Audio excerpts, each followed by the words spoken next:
안녕하세요. 주권연구소 이영구 연구원입니다.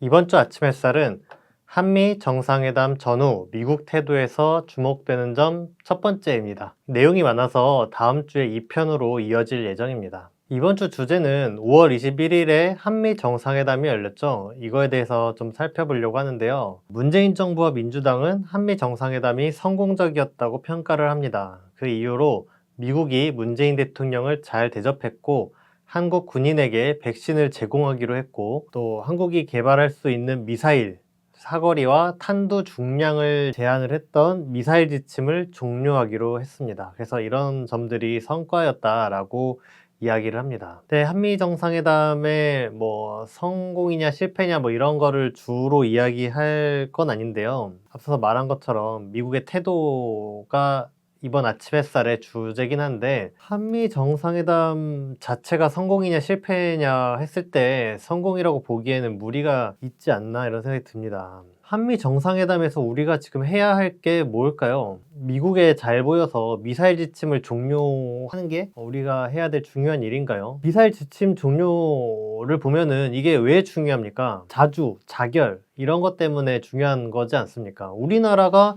미사일을 만들겠다는데 미국이 뭔데 제한을 두냐 이거죠. 그래서 우리나라가 주권 국가이니만큼 이런 것도 자주적으로 해야죠. 누구의 제한을 받는 게 아니라. 근데 문제가 지침 종료를 미국한테서 승인을 받았잖아요. 이게 자주를 실현한 거냐 했을 때 애매하죠. 반면에 한미 정상회담이 성과적이었다 이런 게 되려면은 뭐가 돼야 될까 현 시기에. 아마도 제가 생각했을 때는 개성공단이나 금강산관광을 재개하기로 했다 이런 게 나와야 성과라고 할 수 있지 않을까 이런 생각이 들어요. 뭐냐면은 우리가 지금 하려는 게 뭡니까? 우리나라가 나아가야 할 길, 평화 번영 통일이잖아요.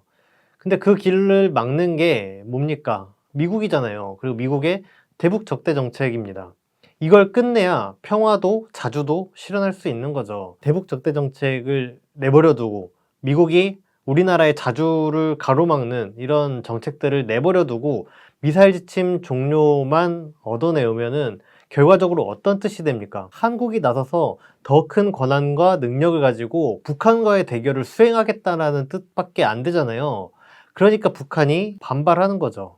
북한이 반발하는 게 한미 정상회담에서 한국과 미국이 가지고 있는 대북 적대 정책은 폐지하는 게 아니라 고스란히 유지되기로 합의를 했어요. 뭐냐면은 북한 인권을 개선해야 된다. 이거는 한국과 미국이 북한을 정치적으로 인권 문제를 들면서 공격하겠다는 뜻이죠. 그리고 두 번째로 합의한 게 연합 방위 태세를 향상하겠다.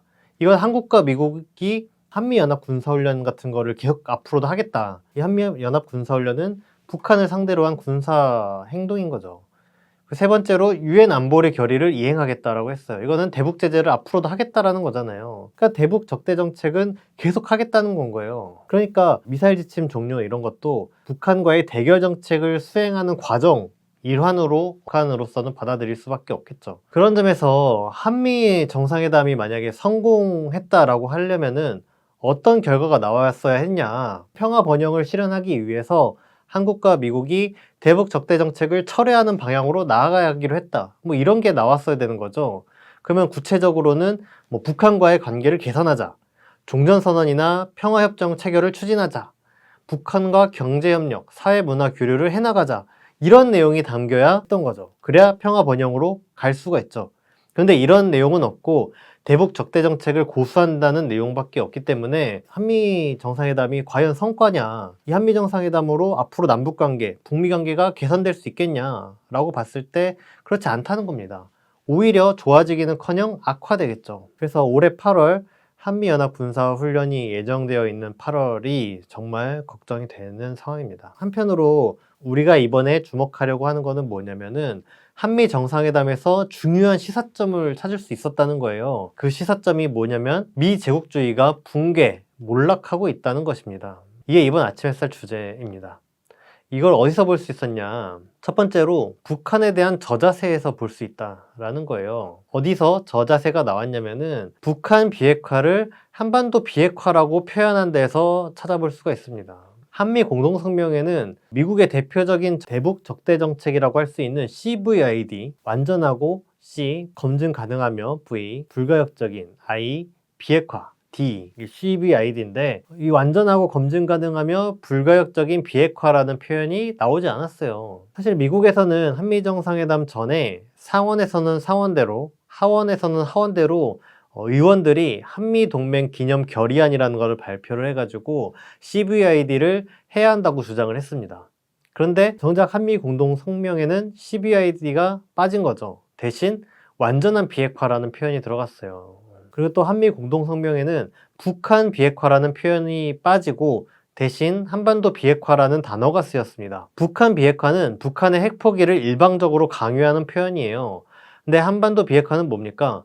북한 비핵화보다 더 많은 의미를 포괄을 합니다. 미국이 북한을 핵 위협하는 것을 중지해야 한다. 이런 것도 한반도 비핵화에 포함되는 말이죠. 한반도의 비핵화니까. 그래서 한반도의 비핵화라는 표현을 쓴 거는 북한을 자극하지 않기 위해 북한도 받아들일 수 있는 표현을 골라 쓴 거라고 할 수가 있어요. 근데 정의용 외교부 장관은 어떻게 설명했냐면은 한반도 비핵화는 북한 비핵화랑 같은 의미인데 한반도 비핵화라고 했다가 북한 비핵화라고 했다가 이렇게 용어를 혼용하면은 오해가 생길 수가 있다. 그러니까 용어를 통일했을 뿐이라고만 설명을 했어요. 근데 이게 궤변인 거죠.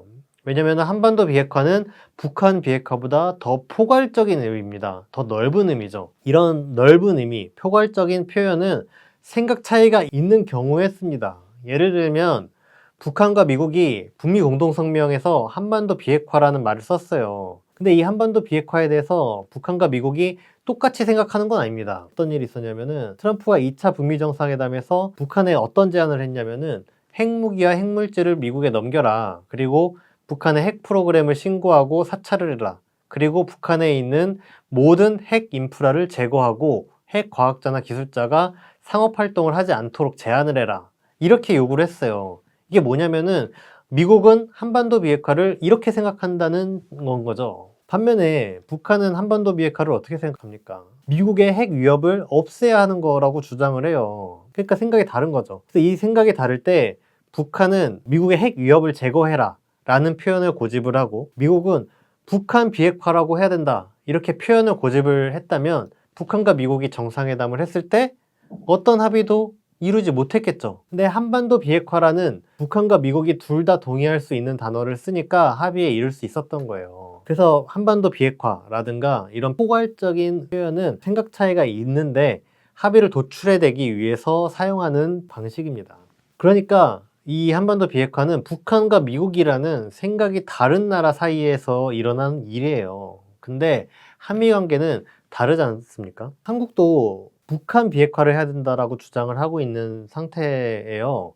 문재인 대통령이 한국에 미국의 국무장관이랑 국방장관이 왔을 때 북한의 완전한 비핵화를 포함한 한반도 평화 프로세스 실현에 최선을 다하겠다. 뭐 이렇게 이야기를 했어요. 그러니까 북한 비핵화라는 말을 쓴 거죠. 3월 달에. 그래서 정의용 장관의 말한 대로 한국과 미국이 용어를 혼용하니까 통일해야겠다라고 하면은 보다 구체적인 단어, 보다 좁은 의미의 단어인 북한 비핵화라고 써야 맞는 건 거죠. 정말로 정의용 장관처럼 용어를 헷갈리지 않게 통일해야겠다라고 했는데 북한 비핵화 대신 한반도 비핵화라는 표현으로 통일을 한 거면은 이 사람들은 국어 실력, 영어 실력에 문제가 있는 거예요. 완전히 잘못 해석한 거죠. 잘못된 방향으로 문제 푼 겁니다. 근데 뭐 정의용 장관이 국어나 영어를 잘 못해가지고 이런 일이 일어났겠어요. 정의용 장관이 뭐 용어를 통일하느냐고 했다 뭐 이런 거는 그냥 둘러대느냐 한 말인 겁니다.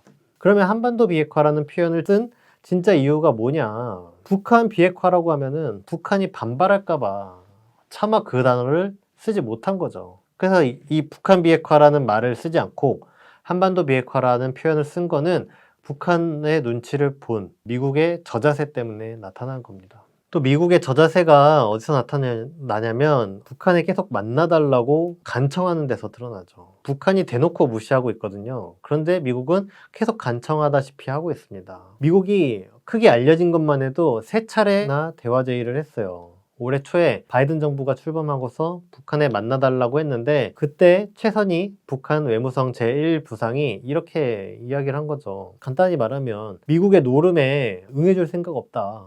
미국의 접촉 시도를 앞으로도 계속 무시하겠다. 북한이 이렇게 표현하면은 상식적으로 미국은 어떻게 해야 됩니까? 야, 이것 봐라. 대화하자는데 무시하네. 그래서 뭐 북한을 향해서 뭐 공세적인 태도를 취하든가 아니면 최소한 야, 이렇게까지 대화하자고 했는데 안 받아들이면 나도 안 한다. 이러면서 그만두는 게 상식적이잖아요. 근데 미국은 어떻게 합니까? 또다시 북한의 대화를 제안하죠. 그런데 북한이 역시 응답하지 않는 거예요. 워싱턴 포스트가 그 보도를 한 겁니다. 또 대화를 제안했는데 북한이 안 받아들였다. 그리고 이번에 한미 정상회담에서도 보면은 북한과의 외교에 열려있다. 북미 사이에 외교와 대화가 필수다. 뭐 이런 내용이 담겼어요. 공동 성명에. 이게 뭐냐? 북한에 다시 한번 만나달라고 신호를 보낸 겁니다. 얘기 좀 하자. 생각해 보세요. 미국이 제발 좀 만나서 대화 좀 하자고 매달리는 나라를 본 적이 있나요? 이란이랑 관계에서 뭐 이런 얘기를 합니까? 중국, 러시아 이런 나라들이랑 이렇게 표현 안 해요. 아무 데도 없습니다. 미국이 이렇게 저자세를 보이는 거는 북한이 유일한 거죠. 다음으로 또 미국이 북한을 자극하지 않으려고 노력하고 있다는 거예요. 미국 언론 보도를 보면은 2월 초에 백악관의 국가안보회의의 고위참모회의라는 데에서 우리가 앞으로 북한을 자극하지 말자라는 결정을 내렸다고 합니다. 그래서 이 지침을 정부 부처에 전달한 거예요. 이 지침이 전달된 후에 어떤 일이 있었냐면은 미 법무부가 북한의 해커 3명이 사이버 공격을 했다 이러면서 북한을 비난하는 일이 있었어요. 그래서 뭐라 그랬냐면은 북한이 범죄 조직이 됐다. 북한이 수억 달러를 훔친다. 뭐 이러면서 북한을 비난했단 말이죠. 근데 어떻게 됐냐? 백악관이 난리가 난 겁니다. 백악관이 법무부에 뭐라 그랬냐면은 단어 선택이 마음에 들지 않는다. 북한을 도발할 수 있다. 이러면서 북한을 질타하는 게 아니라 법무부한테 뭐라 그랬어요. 백악관이 법무부가 하는 일에 딴지를 거는 건 거죠. 이게 또 북한의 눈치를 봤다고 할 수 있죠. 또 어떤 태도를 보였냐면은 3월 16일에는 김여정 부부장이 미국한테 이런 식으로 얘기를 했어요. 뭐 발 뻗고 자고 싶으면 까불지 마라. 뭐 이런 식으로 담화를 발표를 했단 말이에요. 근데 미국이 어떻게 했냐. 북한이 세게 말을 했으니까 미국도 세게 표현을 해줘서 말 대 말로 공격하는 게 순리일 것 같은데 미국은 대답할 게 없다. 이렇게 회피를 했죠. 이게 엄청나게 저자세인 거죠. 이런 저자세가 한미 정상회담에서도 북한 비핵화를 북한 비핵화라고 말을 하지 못하고 북한이 무시하지만 만남을 계속 간청하는 것으로 나타나고 있다는 겁니다. 여기까지 해서 미국이 북한의 저자세를 보이고 있다라는 걸 살펴봤고 다음으로 한미 정상회담 내용을 다룰 거는 미국이 정상회담에서 문재인 대통령에게 잘 대접을 해줬어요. 좀 살펴볼 필요가 있겠다라는 겁니다. 일단 문재인 대통령과 민주당이 한미 정상회담이 성공적이었다고 평가하는 이유 중에 하나가 바로 이 대접 문제죠. 미국이 대접을 잘 해줬다는 거예요. 첫 번째로 예정을 넘겨서 정상회담이 1시간 예정이었는데 2시간 50분 동안 진행을 했다고 합니다.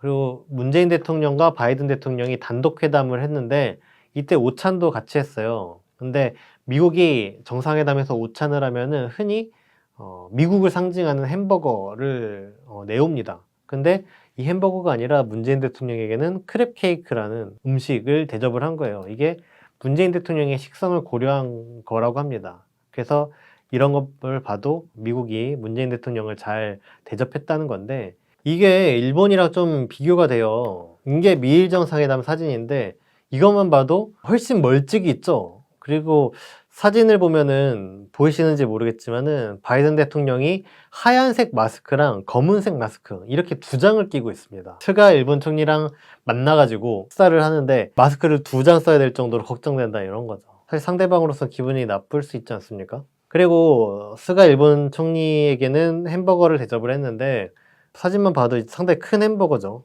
이런 햄버거 드셔보신 분 있겠지만은 이게 정상회담 할 때 먹자는 햄버거가 아니잖아요. 단독 회담이란 것도 뭐 2, 30분 뭐 이 정도로 진행이 돼요. 근데 여기 큰 햄버거를 입을 크게 벌려가지고 먹을 수도 없고 그렇다고 칼로 이렇게 자르다 보면은 햄버거 칼로 이렇게 잘라서 드시면 햄버거 막 다 쏟아지고 막 소스 여기저기 막 묻고 막 이러잖아요.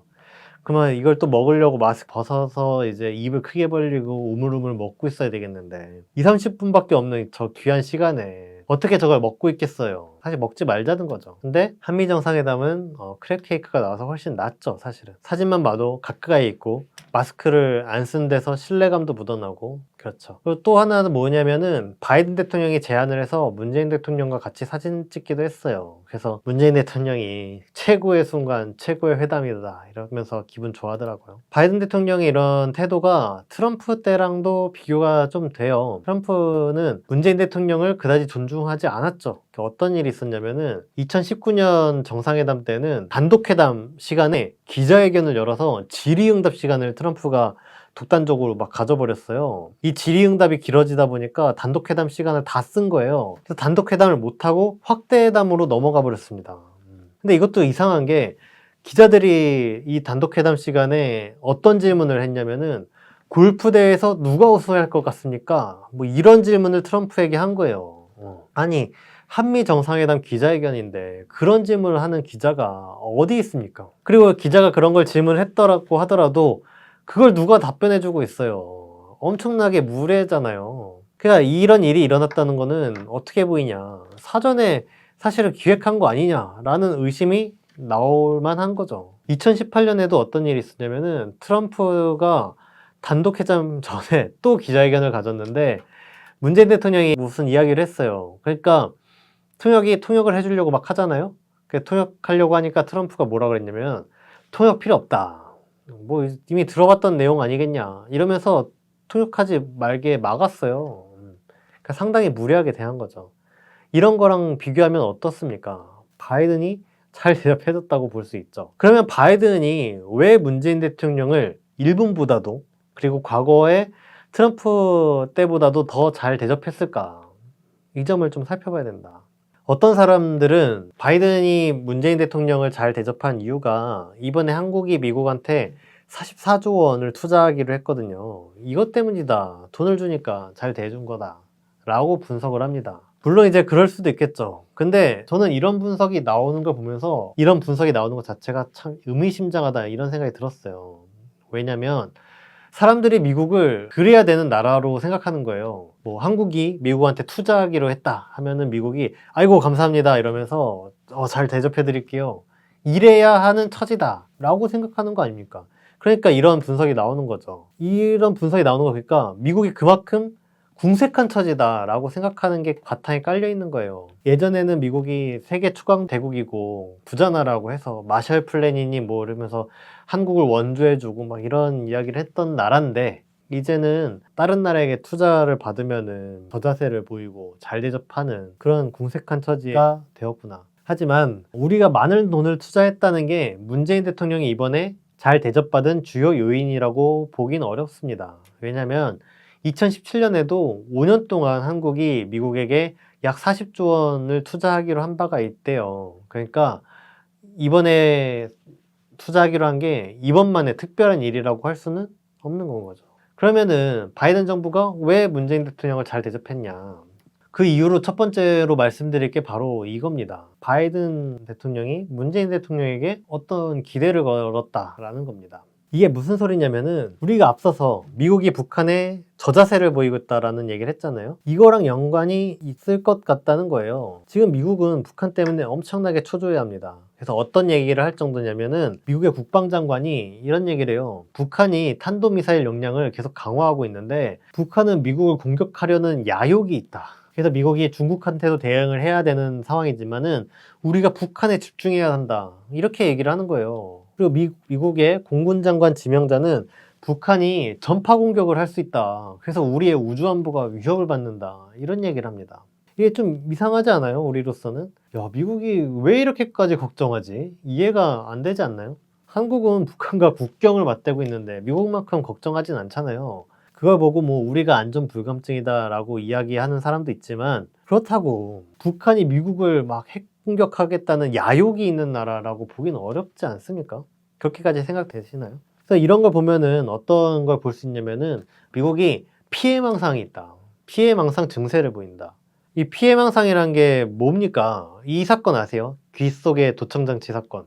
1988년인가 어떤 사람이 MBC 뉴스데스크에 난입을 한 거예요. 그래서 귀 속에 도청장치가 들어있습니다, 여러분. 이렇게 외쳤던 방송사고가 있었어요. 이런 게 피해망상이거든요. 야, 누가 나를 괴롭히고 있다. 누군가 내 귀에 도청장치를 심었다. 이렇게 하는 거죠. 실제로 뭐 그런 사람이 있겠습니까? 없죠. 근데 미국이 딱 이 꼴이다. 미국은 북한이 언젠가 자기를 공격할 거라고 믿는 거예요. 그래서 어떤 일이 있었냐면은 2017년에 미국 국방장관을 했던 매티스라는 사람은 북한이 미사일을 쏠까봐 군복을 입은 채로 잠을 잤대요. 그러니까 이게 피해망상 환자 아니냐는 거예요. 그러니까 미국이 피해망상 증세가 있다라는 관점에서 보면은 미국의 행동들이 이해가 다 됩니다. 그래서 왜 미국이 북한이 공격할 거라면서 난리를 피우는가? 왜 미국이 북한한테서 수모를 당하면서도 저자세를 보이면서 계속 대화하자고 간청하지? 이런 게 이해가 되죠. 미국한테는 북한 문제가 그만큼 심각한 문제라는 거예요. 근데 생각해 보세요. 이상하지 않아요? 대륙간 탄도미사일을 가지고 있는 나라, 그러니까 미국 본토를 공격할 수 있는 나라가 북한만 있는 건 아니에요. 인도, 이스라엘, 영국, 프랑스 뭐 등등 있습니다. 그런데 미국이 이런 나라들이 공격할까봐 걱정하나요? 아니잖아요. 왜 공격하겠어요? 이런 나라들이 미국을. 중국과 러시아도 미국 본토를 공격할 수 있죠. ICBM이나 SLBM 이런 것들 미 본토를 공격할 수 있는 수단들이 많습니다. 표에 있는 것처럼. 보면은 뭐 중국이나 러시아나 잠수함 발사 탄도미사일이죠. 잠수함은 바닷속에 가라앉으니까 탐지가 안 되잖아요. 그래서 언제 어디에서 미국 본토로 미사일을 날릴지 탐지할 수가 없는 거예요. 그래서 상당히 위협적인 무기거든요. 근데 SLBM만 해도 사거리가 10,000km가 넘어간단 말이죠. 평양에서 미 본토를 가로질러서 뉴욕까지 가는데 11,000km입니다. 그러니까 중국과 러시아도 얼마든지 미 본토를 공격할 수 있는 거예요. 중국과 러시아는 뭐 아까 나왔던 뭐 프랑스라든가 영국 뭐 이런 나라들보다 미국과의 관계가 좋은 게 아니잖아요. 그래서 뭐 남중국해나 우크라이나 같은 곳에서 실제로 미국이 중국이나 러시아랑 군사 충돌이 일어나지 않을까 하는 걱정이 일어나기도 해요. 그런 걱정이 있습니다. 근데 그렇다고 해서 중국과 러시아가 미 본토를 공격할 거라고 사람들이 믿진 않죠. 그런데 미국이 북한한테만큼은 미 본토를 공격당할 수도 있다고 여기는 거죠. 그러니까 미국 입장에서는 북한과의 관계가 중국이나 러시아와의 관계만큼만 돼도 한시름 덜겠죠. 그래서 미국한테는 북한의 이런 공격을 막기 위한 방법을 찾아야 되는 상태인 거예요. 이런 방법이 뭐가 있냐? 첫 번째로는 미국의 군사력이 북한을 압도하면 됩니다. 예를 들면 북한이 ICBM을 막 쏴. 북한의 ICBM을 모조리 다 요격할 수 있어. 100%야.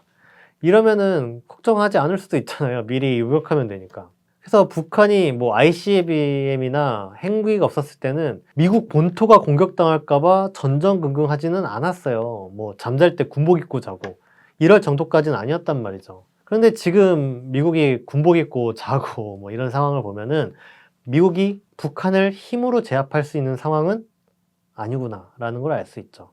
그래서 미국이 북한을 압도하는 군사력은 갖고 있지 못한다. 그래서 미국이 이 방법은 안 되고, 두 번째는 뭡니까? 관계 개선을 하면 되죠. 아까 말한 것처럼 프랑스나 영국이 미국을 공격할 거라고 믿지 않는 이유는 뭡니까? 관계가 좋으니까 그렇잖아요. 중국과 러시아와도 미국이 관계가 그렇게 썩 좋은 건 아니지만은 그래도 미 본토를 공격당할 거라고 생각하지는 않죠. 왜냐면 중국과 러시아가 뭐하러 전쟁까지 해가지고 자기들도 피해를 입을 수 있지 않습니까? 사실은 중국이나 러시아가 전쟁을 이기더라도 자기네 나라의 피해도 많이 있을 테고 뭐 미국인을 죽이는 게 뭐 중국과 러시아의 입장에서 좋지도 않고 뭐 그런 전쟁을 뭐하러 하겠어요. 북한도 미국이랑 적대 관계가 어느 정도만 해소가 돼도 굳이 피해를 감수해 가면서 전쟁을 할 필요는 없죠. 그래서 관계 개선을 하면은 돼요. 걱정이 해소가 됩니다. 관계 개선이란 게 또 그렇게 어려운 것도 아니에요. 중국이랑 러시아 보세요. 중국이랑 러시아가 미국이랑 뭐 정치, 군사, 뭐 경제, 사회, 문화적으로 충돌을 겪기도 합니다. 근데 이런 충돌이 있다고 하더라도 뭐 수교를 단절하고 왕래를 못하게 막고 뭐 경제 교류를 완전히 끊고 뭐 이러지는 않잖아요.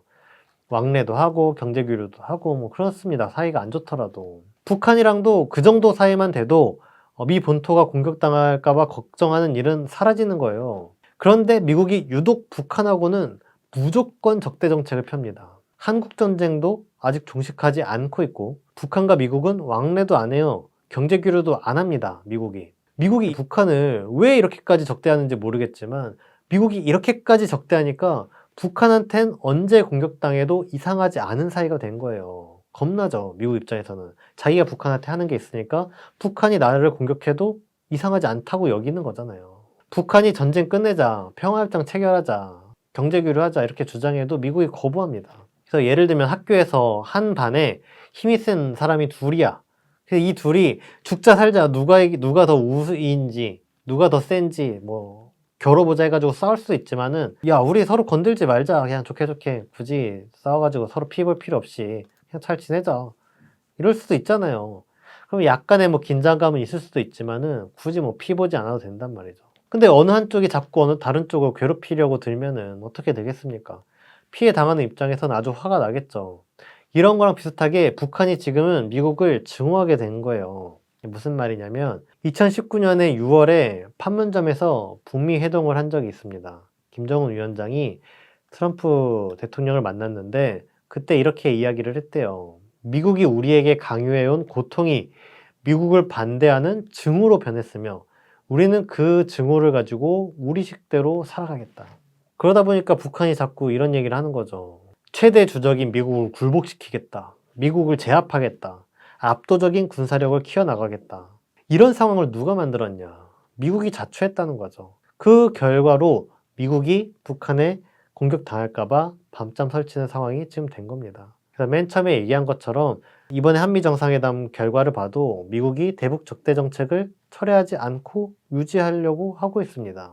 이걸 미국이 재무돈 파는 거라는 걸 알고 철회를 해야 될 텐데 말이죠. 하여튼 그러지 않고 있기 때문에 관계 개선도 안 되고 세 번째 방안은 뭐가 있냐? 대화를 지속하는 방법이 있어요. 특별히 북미 관계를 개선하지 않더라도 북미 사이에 대화만 지속돼도 돼요. 대화가 진행되고 있는데 북한이 갑자기 미국을 공격하지는 않을 거잖아요. 이 대화가 어떻게 되는지 보자. 이런 상태가 되죠. 그러니까 이런 계책을 트럼프가 한 거예요. 그러니까 트럼프가 맨날 하는 말이 야 미국이 북한이랑 전쟁할 뻔했는데 내가 전쟁을 막았다. 왜냐? 내가 김정은 국무위원장이랑 사이가 좋기 때문이다. 그래서 내가 뭐 대북 제재를 해제한 것도 아니고 아무것도 북한에 해준 게 없는데도 전쟁을 막았다. 이렇게 자랑하는 거거든요. 바이든도 이게 하고 싶죠. 그래서 북한에 자꾸 대화를 제안을 합니다. 그런데 북한이 받아주질 않는 거예요. 아무리 대화를 하고 싶어도 북한이 받아주지 않는데 이거는 방법은 실패하는 거죠. 네 번째 방법은 뭐가 있냐? 중국을 이용할 수 있는 방법이 있죠. 중국은 북한이랑 가깝고 국경을 맞대고 교역도 많이 해서 영향력이 있잖아요. 그러니까 중국이 북한을 만나서 야 미국이랑 대화를 좀 해보라고 중재를 할 수도 있겠죠. 더 나가면은 중국이 미국 편에 들어서 북한한테 야 대화 안 하면 대북 제재하겠다 우리도 이렇게 북한을 압박할 수도 있죠. 그래서 미국이 중국한테 자꾸 대북 제재에 동참하라고 요구한단 말이에요. 그래서 트럼프가 2017년에 이런 말을 한 적도 있어요. 중국이 북한 문제를 도와주면은 우리가 경제전쟁을 하려던 거를 안 할 수도 있다. 이렇게까지 얘기했습니다. 그래서 바이든도 중국의 도움을 받으면 좋겠죠. 근데 지금 그럴 만한 상황이 아니죠. 왜냐면 바이든이 중국에 상당히 공격적인 발언들을 하고 있어요. 중국은 하나의 중국이라고 해서 대만을 나라로 인정하지 마라 라고 요구를 하고 있는데 미국이 바이든 정부 들면서 대만이랑 눈에 띄게 가깝게 지내거든요. 무기를 대만에게 판매한다든가 미국 대사를 대만에 파견한다든가 이런 식의 반중국 행보를 강하게 하고 있기 때문에 이런 와중에 미국이 중국에게 야 북한 문제 좀 도와달라고 손을 내밀 수가 없죠. 그래서 지금은 중국을 이용하는 것도 불가능합니다. 자, 그럼 다섯 번째 무슨 방법이 있냐? 일본이나 국힘당을 활용해보면 어떨까? 일본이 대신 북한이랑 싸워주고 국힘당이 북한이랑 싸워주고 할 수도 있겠죠. 근데 이건 또 문제가 뭐냐면은 일본이랑 국힘당이 이렇게 설쳐가지고 북일 갈등이 초래되고 남북 대결이 조장이 되면은 미국이 나서서 북한을 막아줘야 될 거 아닙니까? 근데 미국이 그걸 못하는 거죠. 지금도 일본은 매우 적극적이에요. 뭐 4월에 미일 정상회담을 했는데 이때도 CVID를 막 해야 한다고 주장을 했습니다. 그래서 어떤 일이 있었냐면은 미일 정상회담 기자회견이 열렸는데 이때 스가 총리가 미국과 일본이 북한에 CVID를 하자는데 합의했다. 이렇게 발표를 해버렸어요. 근데 나중에 보니까 미일 공동성명이 발표가 됐는데 거기엔 CVID라는 표현이 없었던 거죠. 이게 무슨 뜻이냐? 일본은 CVID를 하자고 주장했는데 미국이 결국에 받아주지 못한 거죠. 왜 그러겠습니까? 아까 말한 대로 CVID라고 하면은 북한을 자극할 테고 자극받은 북한이 군사행동에 나서면 미국이 감당할 수 없다. 그러니까 이거 못하겠다. 이렇게 한 거죠. 그러니까 일본이 난리를 치는데 미국이 받아주지 못하는 거예요. 이런 상태니 미국이 일본을 내세워서 북한을 압박하고 싶어도 그럴 수 없는 거죠. 국힘당도 마찬가지입니다. 국힘당도 대북 강경책을 쓰자는 집단이잖아요. 무조건 싸우자. 근데 국힘당이 정말로 그렇게 했다가 정말 충돌이 나면은 미국이 뭐 주한미군을 써서든 막아줘야 할 텐데 이게 안 되는 거죠. 그래서 요즘에 이상한 일이 있었어요. 뭐냐면은 문재인 대통령이 한미정상회담 후에 여야 5당 대표 회동을 했거든요. 야, 한미정상회담을 했는데 이런저런 성과가 있었다 이렇게 설명? 자랑 같은 걸 했겠죠. 근데 여기에 김기현 국힘당 원내대표가 배알이 꼴린 거예요. 그래서 김기현이 뭐라고 했냐면은 김기현이 직접 설명을 한 겁니다.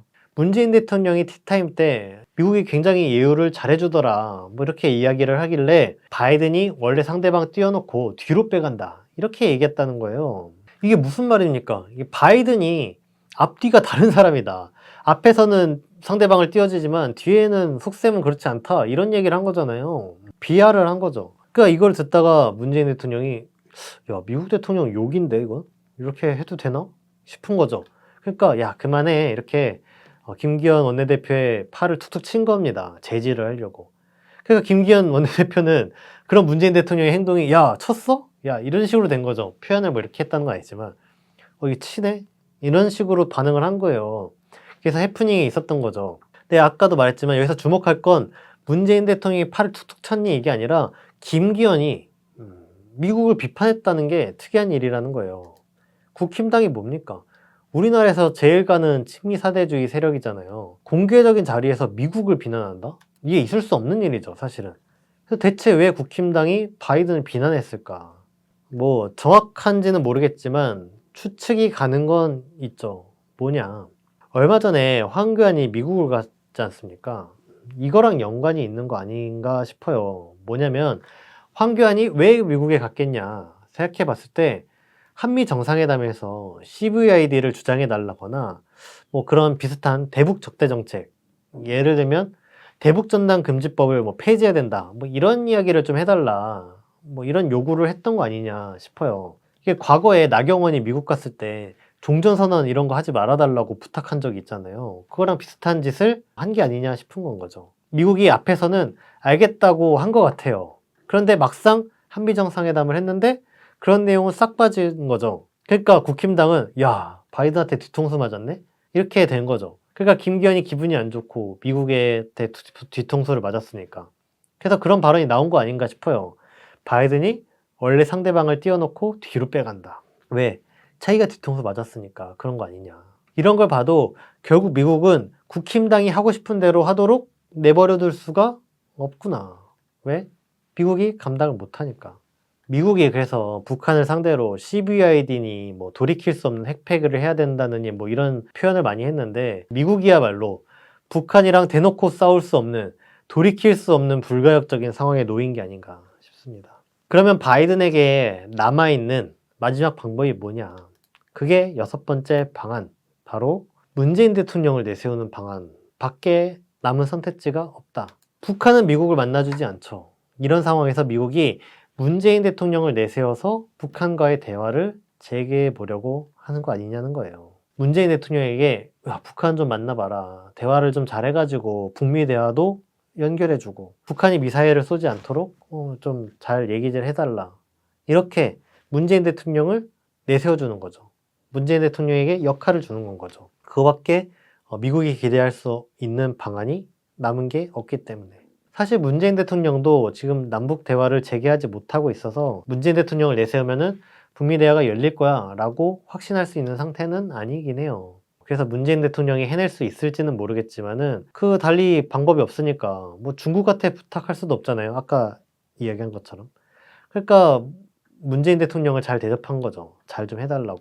그만큼 미국한테 북한 문제가 중요하다는 걸 알 수가 있죠. 한미 정상회담도 가장 중요한 논의 주제가 바로 북한이었던 거죠. 이게 바로 바이든 정부가 문재인 대통령을 잘 대접한 이유 중 하나다라는 겁니다. 지금까지 첫 번째 이유를 살펴봤고 앞으로 이제 두 번째 이유를 말씀드릴 건데 시간 관계상 다음 시간에 말씀드리도록 하겠습니다. 지금까지 시청해주셔서 감사합니다.